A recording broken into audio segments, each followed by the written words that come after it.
Welcome back to my presentation on great powers competition for territory, influence and basing in Southeast Asia and the Southwest Pacific.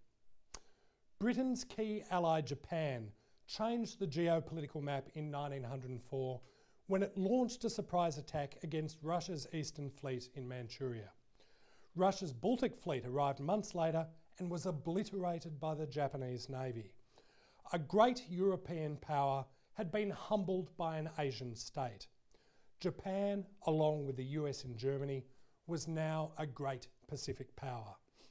Japan's victory energised anti-colonialists across Asia and birthed the Pan-Asianism movement, which recognised Asia as a distinct region whose peoples shared similar aspirations and values. Japan's victory also led Australian Prime Minister Alfred Deakin to declare that Australia could no longer depend largely upon isolation for security. Deakin wanted compulsory military training and to develop an Australian Navy to deter Japan, rather than relying on the Royal Navy. Britain did not see its ally as a threat and wanted a strong Japan to deter Russia and Germany in the Pacific. It was not happy with the idea of a divided imperial fleet, but ultimately accepted Deakin's proposal that an Australian fleet would confine itself to coastal defence and could be placed under imperial command in times of war.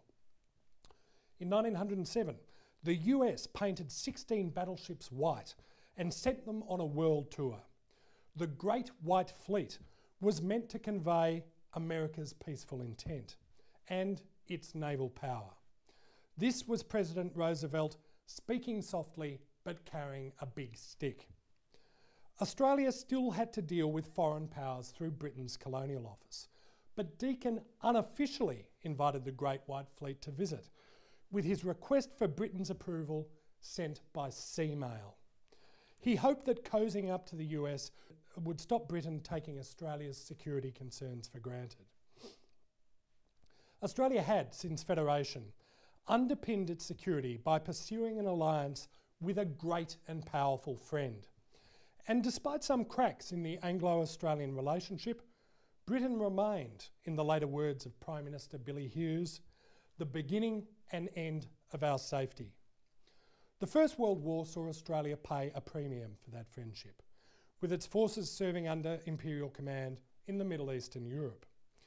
While there was little military conflict in the Indo Pacific, Japan, China and Siam joined the Allies. Power balances in the region changed after the war. Germany's Pacific colonies south of the equator, including in New Guinea and Nauru, were transferred to Australia under a League of Nations mandate, except for German Samoa, which was assigned to New Zealand. Germany's northern Pacific colonies went to Japan. China got nothing, not even Qingdao. The century of humiliation still had time left to run. The Anglo-Japanese alliance ended in 1921, with Britain building a major supply and repair base at Singapore to retain regional naval superiority and protect its Eastern Empire, including Australia. Australian political leaders had reservations about being protected from Singapore, and Singapore being protected from Britain, but were assured everything would be tickety-boo. First, a fleet of 8 battleships would be based at Singapore. Then they wouldn't be sent there, but Singapore would be fortified to allow it to hold out until a fleet arrived. A fleet could arrive in 3 months. Sorry, make that 7 months. Planned troop and aircraft reinforcements for the Singapore garrison were repeatedly delayed or downgraded. Still, the Singapore strategy was accepted by successive Australian governments that wanted to cut their own defence spending. Labor opposition leader John Curtin took an independent defence policy to the 1937 election, arguing that the Singapore base's primary purpose was to protect India, not Australia, and that Australia had run down its army and its air force. Japan had invaded Manchuria in 1931 and launched a full-scale invasion of China in 1937. With German rearmament and Italian expansion in the Mediterranean, Curtin believed Britain wouldn't send a fleet to Singapore if hostilities erupted in Europe. Although British military planners agreed with Curtin's assessment, Britain reaffirmed its commitment to the Singapore strategy and Curtin lost the election. Following the outbreak of the Second World War, Britain promised to send 2 cruisers to Australia, which was good enough for Australia to send 5 destroyers to the Mediterranean and the 2nd Australian Imperial Force to Europe. The promised cruisers never arrived. RAAF pilots received basic training in Australia, further training overseas, and were then placed in Royal Air Force squadrons. Australia had sent its armed forces to the other side of the globe. When Italy entered the war, Churchill advised he would no longer be able to send a fleet to Singapore. Britain reduced the number of aircraft it had planned to send there and sent no modern fighters. RAAF and Australian infantry units were sent to buttress the Singapore garrison. Japan entered the war on 7 December 1941 with attacks on Malaya and Pearl Harbor. Within hours, Japan attacked Thailand and the Philippines and commenced bombing Singapore. On 26 December 1943, John Curtin, now Prime Minister, announced, "The Australian government therefore regards the Pacific struggle as primarily one in which the United States and Australia must have the fullest say in the direction of the democracy's fighting plan. Without any inhibitions of any kind, I make it clear that Australia looks to America, free of any pangs as to our traditional links or kinship with the United Kingdom." This was a seismic shift. The US was now a greater and more powerful friend than Britain. We all know what happened next. Singapore fell on 15 February 1942. Darwin was bombed 4 days later, and Japanese submarines attacked Sydney and Newcastle between 31 May and 8 June. The policy of relying on Britain for Australia's defence had failed. Curtin had already recalled the Australian Army's I Corps from the Middle East to defend Australia. Churchill attempted to divert the 7th AIF Division to Burma, another indication that India was more important to Britain than Australia. Curtin ordered the troops home and placed them under the command of US General Douglas MacArthur, the new Allied Supreme Commander of the Southwest Pacific area, who would be based in Brisbane for most of the remainder of the war. You all know of the defeat of the Greater East Asia Co-Prosperity Sphere, the Orwellian name for the Japanese wartime empire that falsely promised Pan-Asian peace and prosperity, which at its peak controlled Southeast Asia, the Bay of Bengal and much of East Asia, New Guinea and the Southwest Pacific Islands. Australia pivoted back to Britain after the threat of Japanese invasion had passed, but the cracks caused by the failed Singapore strategy were papered over, not repaired. Following the war, the US was the undisputed Pacific power. It granted the Philippines independence in 1946, but retained its military bases there, with US approval required before basing rights were granted to other nations. Combined with bases in Japan, South Korea, Singapore, Guam, Hawaii and Australia, the US had secured its Pacific approaches and established a network of bases that would allow it to rapidly deploy in any East Asian or Pacific conflict. The Dutch were no longer a regional power after the Second World War. 2 days after Japan's surrender, Sukarno declared the Dutch East Indies an independent Indonesia, with the Dutch pressured by the international community to recognise the new state after 4 years of armed struggle. Britain still dominated the Indian Ocean, but the grant of independence to India and Pakistan in 1947 and Burma and Ceylon, now Sri Lanka, in 1948 was the beginning of the end of Britain as a great Indo-Pacific power. Britain had built a vast empire to protect India, but was slow to ask itself what point that empire served after the loss of the jewel in its crown.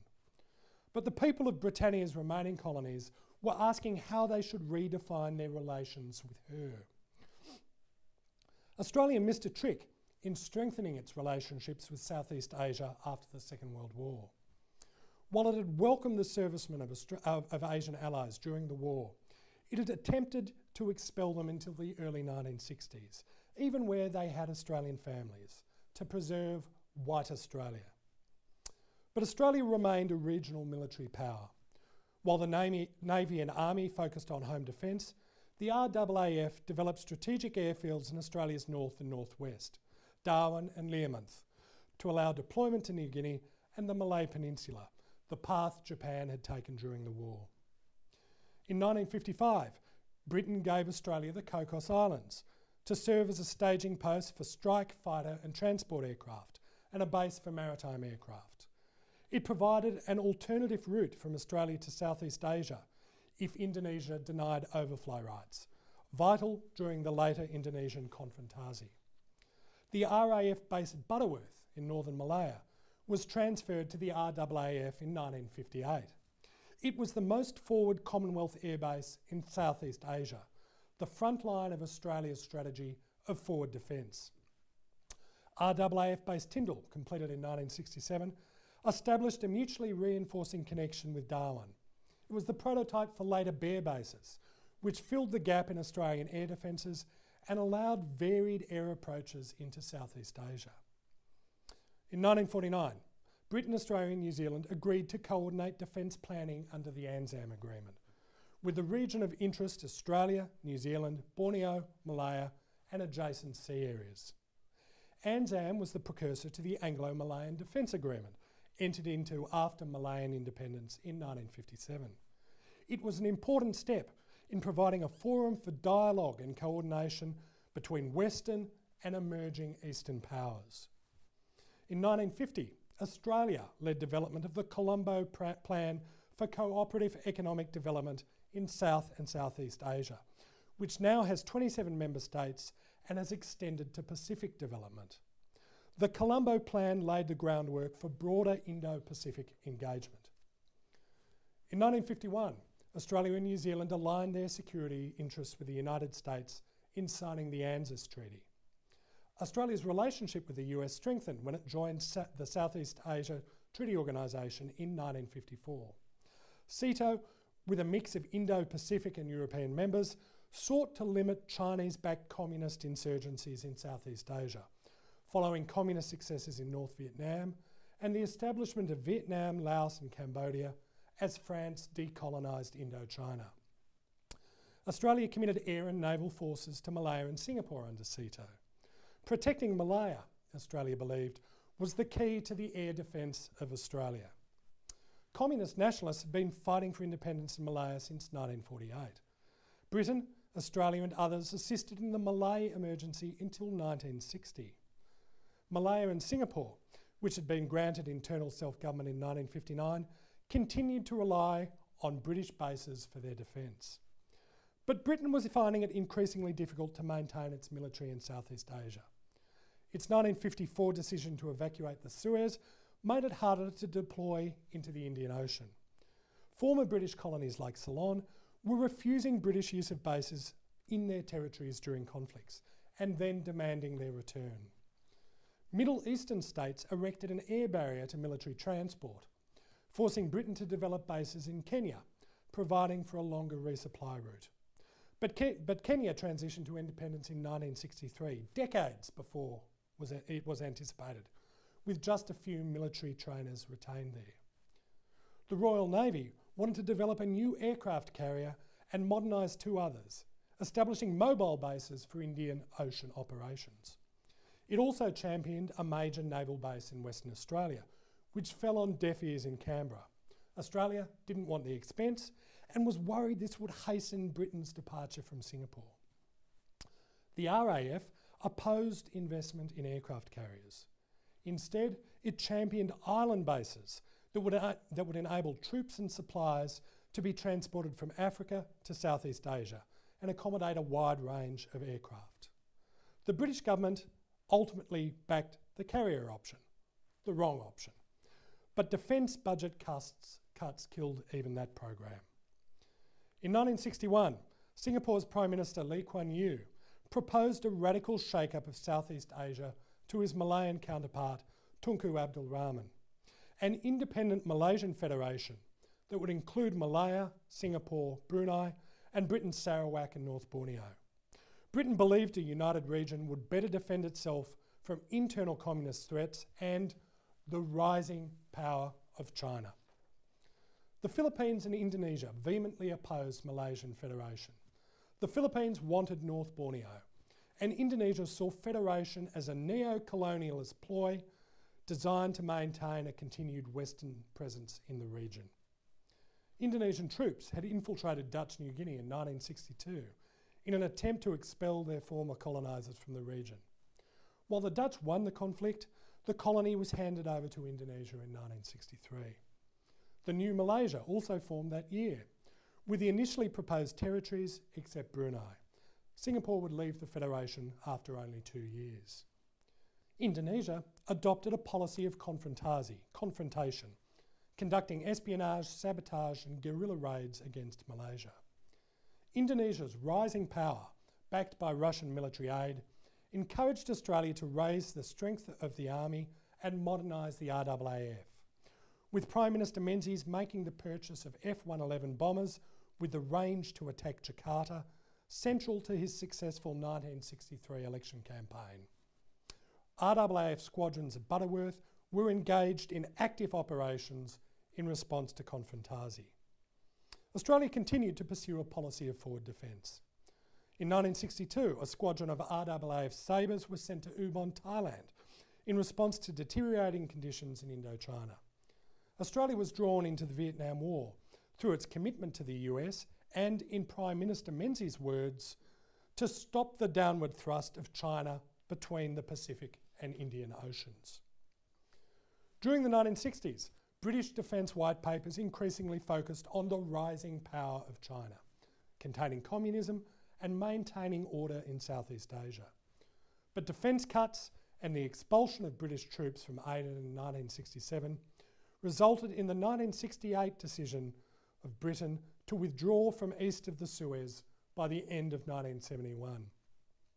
Britain maintained a small Air Force presence at Airbase Butterworth under the Five Powers Defence Agreement, under which Britain, Australia, New Zealand, Malaysia and Singapore established an integrated air defence system for Peninsular Malaysia and Singapore, and agreed to consult each other if a member were threatened or attacked, one of Australia's most important security agreements. Malaysia and Singapore requested an RAAF officer command the air defence system, and the RAAF replaced RAF squadrons in Singapore. This helped Australia transition from an outpost of empire to an engaged constituent of Asia. Butterworth, now under Royal Malaysian Air Force control, has remained Australia's only continuously operating overseas base. The 1970s saw a de-escalation of tensions as decolonisation advanced. Australia was also shedding its external territories, with Nauru and Papua New Guinea gaining independence in 1968 and 1975 respectively. China had not joined the Vietnam War, and communist insurgencies had been largely contained. Indonesia, with the exception of the move into East Timor, focused on internal security and became an important Australian security partner.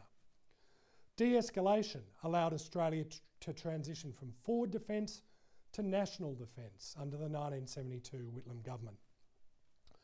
Britain's withdrawal from the area demanded a more self-reliant defence strategy, as did Nixon's 1969 Guam Doctrine, where the US President explained that in dealing with treaty partners, we shall look to the nation directly threatened to assume the primary responsibility of providing the manpower for its defence.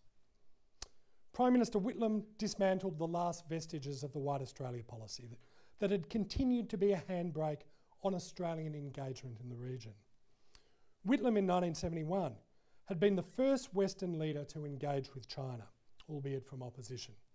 The Chinese, showing a deep understanding of the Australian psyche, provided the delegation with beer at every meal, including breakfast. Premier Zhou Enlai committed to friendship with Australia, part of a new outward-looking strategy that sought to cultivate small powers. His attempts to get Whitlam to denounce the ANZUS Treaty failed, although Whitlam condemned US decision-making in Vietnam. Whitlam, as Prime Minister, would not slavishly follow US policy and would attempt to balance Australia's traditional alliances with engagement with growing Asian powers. Australia's recognition of China 7 years before the US is a case in point. Australia had fundamentally changed the way it related to Asia, and increasingly sought opportunities for multilateral engagement. Australia and Japan championed the Asia-Pacific Economic Cooperation process.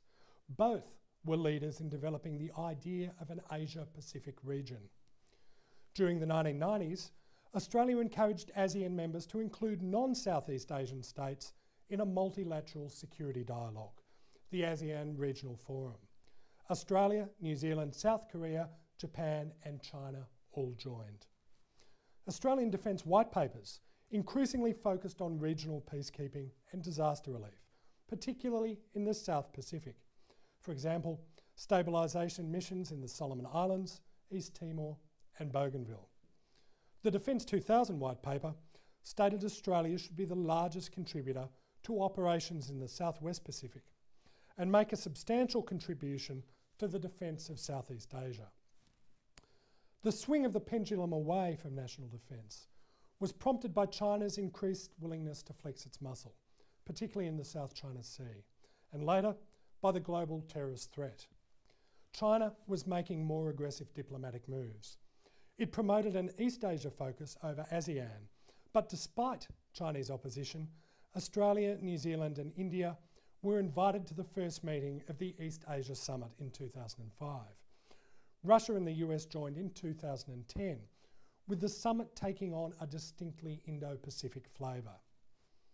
China sent 3 warships into the Indian Ocean in 2008, the first time since Shanghai. Like other great powers had done throughout history, China used pirates as a justification. While the Somali pirates were quickly mopped up by a global naval coalition, China never left the area. In 2009, China challenged a US surveillance vessel in the South China Sea, outside its territorial waters. In 2010, it declared the South China Sea a core interest, with operations conducted against Filipino and Vietnamese fishermen and energy companies in contested waters. China used a U-shaped 9-line dash from a 1947 map and vague claims about historic rights to justify its territorial claim over the South China Sea. It simultaneously asserted its sovereignty over islands also claimed by Japan in the East China Sea. In 2011, President Obama announced a US pivot to Asia, which involves strengthening bilateral security alliances and engagement with regional multilateral institutions, and deepening America's relations with rising powers, including China, backed by a broad-based military presence. In 2012, Japan's Prime Minister Abe advocated a security diamond of Japan, India, the US and Australia that would support a rules-based order placing limits on Chinese regional power. Japan had 2 years earlier established its first overseas base since 1945 in Djibouti, overlooking the critical Red Sea and Gulf of Aden trade corridor into the Indian Ocean. Djibouti also hosts US and French bases, and in 2017, China, despite earlier assurances that foreign basing was not on its agenda, opened its first overseas base there, ostensibly for anti-piracy, peacekeeping and humanitarian operations. Chinese operations employed submarines, which have no discernible anti-pirate, peacekeeping or humanitarian uses. China has conducted combat exercises near the Sunda Strait and Australian island territories, and in breach of previous commitments, militarised outcrops in disputed areas of the South China Sea, turning them into unsinkable aircraft carriers. Other regional powers have responded. India, through its Act East policy, is pursuing stronger relations in the region. Militaries are being modernised. The US and Japan conduct freedom of navigation operations in the South China Sea. With India, they conduct operations in the Bay of Bengal. The US even conducts joint exercises with its one-time foe, Vietnam. Almost every major navy joins Australia in exercises to the north of Darwin, with France an increasingly important security partner. Australia is upgrading its Cocos Islands air facilities to expand its patrol capabilities. Australia's 2017 Foreign Policy White Paper seeks to buttress Australia's alliance with the US and partner with others, particularly India, Indonesia and Japan, to promote a rules-based global order and manage the risks of China's rise. China is not an imperialist nation. It seeks to protect its energy and trade routes and to be recognised as a great power. China's Belt and Road Initiative, which invokes the treasure fleets of Zheng-He, shares some of the characteristics of those earlier fleets. It ostensibly seeks to develop infrastructure to support land trade through Eurasia and sea trade through the South China Sea, through the Indian Ocean and onto Europe, with a trade branch from the South China Sea into the Southwest Pacific. And the Asian Infrastructure Investment Bank, a 2016 Chinese initiative, funds infrastructure in the Indo Pacific. But through these initiatives, China also seeks economic and political tribute. While there are differing views on whether China is engaging in debt trap diplomacy, Sri Lanka, which failed to meet repayments on loans to develop Hambantota Port, has surrendered the port to China under a 99-year lease. In the last year, it has been suggested China is pursuing military basing rights in Cambodia and Vanuatu.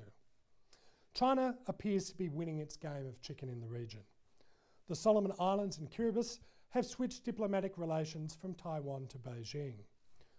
The Philippines' challenge to China's historic claim to the South China Sea was upheld by the Permanent Court of Arbitration, but President Duterte has backed away from the ruling, preferring a bilateral deal with China. Earlier this year, he notified the US of his intent to end the Philippines-US Visiting Forces Agreement. This would break the chain of bases the US has established in the Western Pacific, detrimentally affecting the security of all in the region. China is using history in two ways to support its rise. It asserts it is merely returning to its long-standing status as a regional power. History is destiny. It simultaneously portrays itself as a victim of a West that is trying to keep it on its knees, invoking the century of humiliation in both its internal and external messaging. History as justification. China is using and misusing history well. Australia has not yet come to terms with its own history, which has the potential to hurt its regional dealings. Australia downplays the White Australia policy, its treatment of South Pacific labourers and the poor status of its own Indigenous people. This has led to claims that Australia is not an honest actor, or that its actions in the region are a form of neo-colonialism. Such claims have previously been advanced by the leaders of friendly powers like Malaysia, Singapore and Fiji. An explicit repudiation of some of our history, with no caveats, would advance our interests in the region.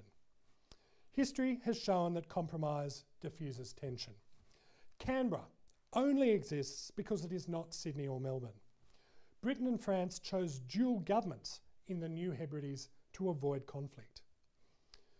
Southeast Asia and the Southwest Pacific have given birth to new forms of sovereignty, trade and government, and we need to explore new models of shared sovereignty in maritime areas of conflict. We also need to be firm that one state cannot unilaterally impose its model in contested areas. COVID-19 will disrupt regional power balances and change the geopolitical map. While our alliances are of critical importance, history has shown us that a great and powerful friend does not stay great and powerful forever, and that our friend does not always consider us as a higher order priority. History has shown that Australia has been at its best when it pursues multilateralism. In this regard, the Indo-Pacific offers Australia an incredible opportunity. The Indo-Pacific is an alternative regional model to China's Belt and Road Initiative. China knows this. Chinese Foreign Minister Wang Yi has dismissed the Indo-Pacific as an idea that will dissipate like ocean foam, presenting it as a US construct designed to contain China's power. That is not the case. It is an Australian construct that has been embraced by India, Japan, Indonesia, Vietnam, the US, Britain, France, and many others. It is a construct based on the rule of law and multilateral relationships that focus on common interests. COVID-19 will test those relationships. Many states in the region will need significant aid, and states that come out of the pandemic in better shape will need to lend a hand to their less fortunate regional partners. The Indo Pacific is not the US, our greatest ally, or China, our greatest trading partner. It is not a region for great powers, but for many powers. Today, I have focused on competition between great powers in the region. That is history. The future is cooperation between the many powers of the Indo Pacific. Thank you for your time.